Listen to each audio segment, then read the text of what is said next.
Yes dear students, आज हमारा next topic है making of the Indian constitution. भारतीय संविधान का निर्माण कैसे हुआ। So like south Africa, India's constitution was also drawn up under very difficult circumstances. South Africa की तरह भारत का जो कॉन्स्टिट्यूशन था वो भी काफी मुश्किल परिस्थितियों में लिखा गया था, क्योंकि उस समय जो भारत के लोग थे वो सिटीजन के रूप में उभर रहे थे। पहले वो प्रजा थे, बाद में वो नागरिक के रूप में उभर रहे थे। और making of constitution for a huge country like India was a very difficult task. इतने बड़े और विशाल भारत जैसे देश के लिए संविधान का निर्माण करना काफी मुश्किल काम था। और साउथ अफ्रीका की तरह भारत का संविधान जो था ये भी काफी मुश्किल परिस्थितियों में लिखा गया था। तो उस समय भारत के लोग भी प्रजा से नागरिक के रूप में, सिटीजन के रूप में उभर रहे थे। उस समय जब देश का जन्म हुआ तो उस समय देश में विभाजन भी हुआ था, क्योंकि उस समय देश जो था भारत और पाकिस्तान में बंट गया था। और क्योंकि रिलीजियस डिफरेंसेस थे, धार्मिक मतभेदों के आधार पर देश जो था वो भारत और पाकिस्तान में बंट गया था। और उस समय दोनों ही देश के लोगों को काफी जो बुरा अनुभव था, बहुत ही मुश्किलों का सामना करना पड़ा। भारत और पाकिस्तान के लोगों को के लिए वो बहुत ही बुरा अनुभव था। और सीमा के दोनों पार कम से कम 10 लाख लोग जो थे मारे गए। बॉर्डर पे दोनों ही साइड के, भारत और पाकिस्तान के कम से कम 10 लाख लोग जो थे वो मारे गए थे। तो इसके अलावा एक दूसरी समस्या भी थी।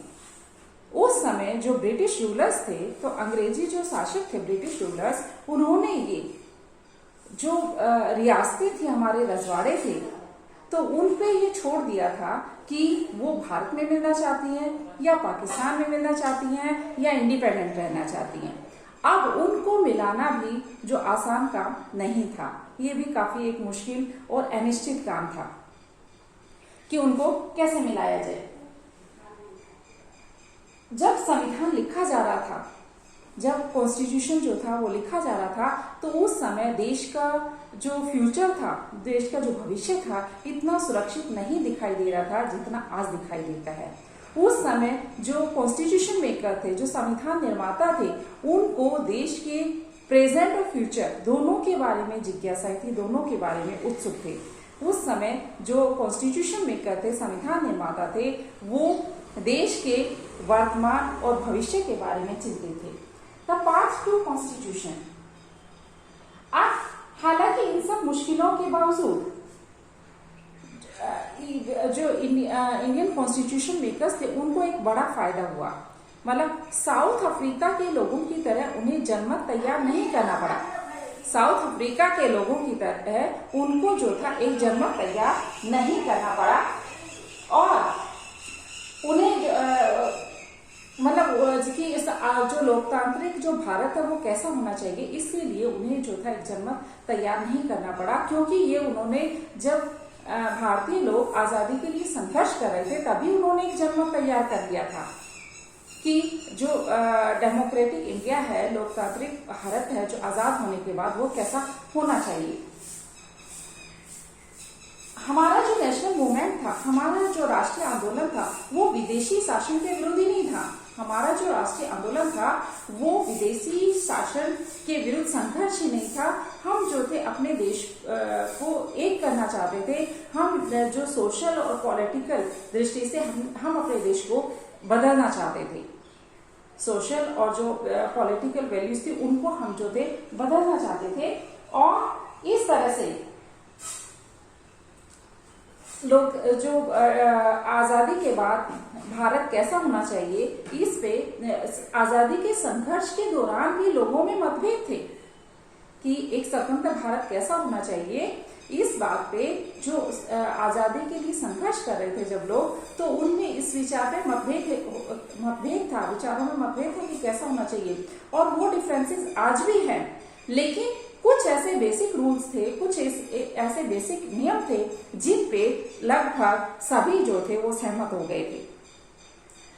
1928 के अंदर मोतीलाल नेहरू और 8 जो दूसरे कांग्रेस के नेता थे 1928 में मोतीलाल नेहरू और 8 कांग्रेस के नेता, वो उन्होंने जो था कॉन्स्टिट्यूशन का एक ड्राफ्ट तैयार किया कि जो स्वतंत्र भारत का संविधान कैसा होना चाहिए, उसके लिए उन्होंने 1928 में मोतीलाल नेहरू और 8 दूसरे जो कांग्रेस के नेता थे उन्होंने ड्राफ्ट तैयार किया। फिर उसके बाद 1931 में इंडियन नेशनल कांग्रेस का जो कराची सेशन था उसमें प्रस्ताव पास किया गया कि जो डेमोक्रेटिक इंडिया का कॉन्स्टिट्यूशन कैसा होना चाहिए, उसके ऊपर जो था एक प्रस्ताव पास किया गया। अब ये जो दोनों डॉक्यूमेंट थे 1928 और 1931 का, तो इन दोनों डॉक्यूमेंट्स के अंदर कुछ चीजें शामिल कर ली गई, जैसे कि universal adult franchise, right to freedom and equality and protecting the rights of minorities. ये जो चीजें थी ये दोनों ही डॉक्यूमेंट्स में शामिल कर ली गई। इस तरह से ये कुछ ऐसे बेसिक वैल्यूज थी, कुछ ऐसे बेसिक वैल्यूज थी, मूल्य थे, जिन पे मतलब सभी नेता सहमत हो गए थे। जब कॉन्स्टिट्यूएंट असेंबली कॉन्स्टिट्यूशन बनाने के लिए बैठी, जब संविधान सभा संविधान बनाने के लिए बैठी, उस समय ये जो बेसिक रूल थे इन पे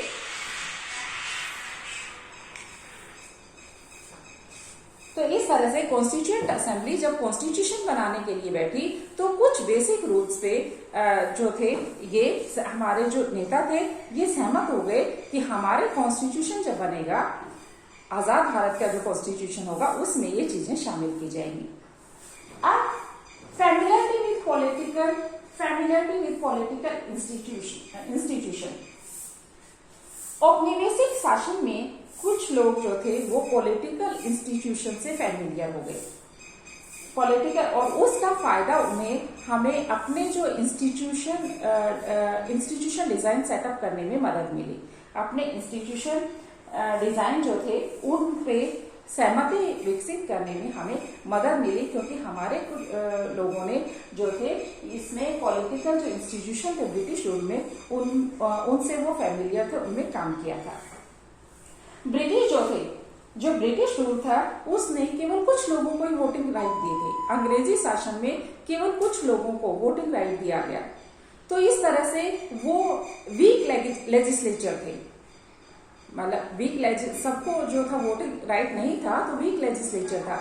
1937 के अंदर 1937 में ब्रिटिश जो इंडिया था 1937 में जो ब्रिटिश इंडिया था उसमें जो प्रोविंशियल लेजिस्लेचर और मिनिस्ट्रीज के लिए इलेक्शन तो हुए, लेकिन वो फुली डेमोक्रेटिक नहीं थे, क्योंकि उसमें सभी को वोटिंग राइट नहीं दिया गया था।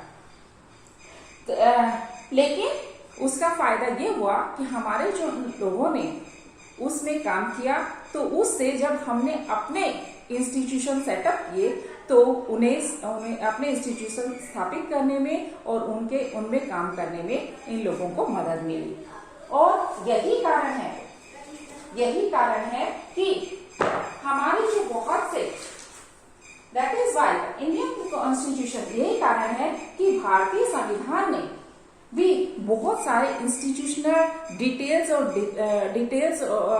जो है या प्रोसीजर जो है वो कॉलोनियल लॉ से लिए हैं। यही कारण है कि इंडियन कॉन्स्टिट्यूशन ने बहुत से जो इंस्टीट्यूशनल डिटेल्स और प्रोसीजर है वो कॉलोनियल लॉ से लिए हैं, या मतलब अंग्रेजी जो कानून है उनका भारत पे असर है और उन्होंने वो अपनाए हैं लोगों ने, जैसे कि government of India act 1935।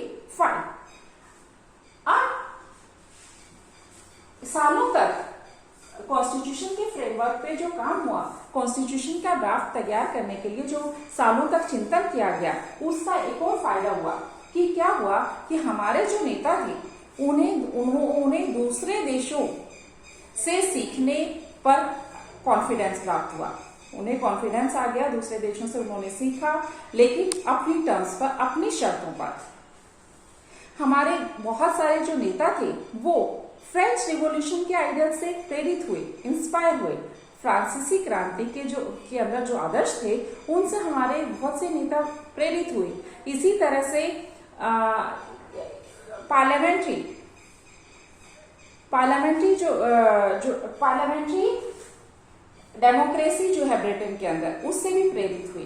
Parliament democracy in Britain के अंदर जो संसदीय लोकतंत्र है उसकी प्रथा से प्रेरित हुए। इसी तरह से यूएस के अंदर जो राइट्स ऑफ विल है उससे भी इंस्पायर हुए। इसी तरह से हमारे बहुत से नेता, रशिया के अंदर जो सोशलिस्ट मूवमेंट चला था, रशिया के अंदर जो समाजवादी आंदोलन था, उससे भी प्रेरित हुई और उससे उनके मन में विचार आया कि एक ऐसा सिस्टम डेवलप किया जाए, एक ऐसा सिस्टम बनाया जाए जिससे सबको सामाजिक और आर्थिक समानता मिले, सबको सामाजिक और आर्थिक समानता मिले, सोशल एंड इकोनॉमिक इक्वालिटी मिले। लेकिन फिर भी मतलब जो दूसरों ने जो काम किया था, हमारे जो लीडर्स थे वो उसकी नकल नहीं कर रहे थे, उसको इमिटेट नहीं कर रहे थे, उसको कॉपी नहीं कर रहे थे। हर बात, हर कदम पे वो अपने आप से क्वेश्चन कर रहे थे, अपने आप से प्रश्न पूछ रहे थे कि क्या यह चीजें हमारे देश में सूट करेंगी या नहीं करेंगी। तो इस तरह से हमारे देश के नेताओं ने उनकी नकल भी नहीं की कि उनकी नकल की हो। ये सारे जो फैक्टर्स थे, इन्होंने हमारे संविधान के निर्माण में योगदान दिया। इन सब की वजह से हमारे जो कॉन्स्टिट्यूशन था उसका निर्माण हुआ। अगला नेक्स्ट टॉपिक कल करवाऊंगी, या ध्यान से सुनना और फिर इसको पढ़ना। आज इतना ही।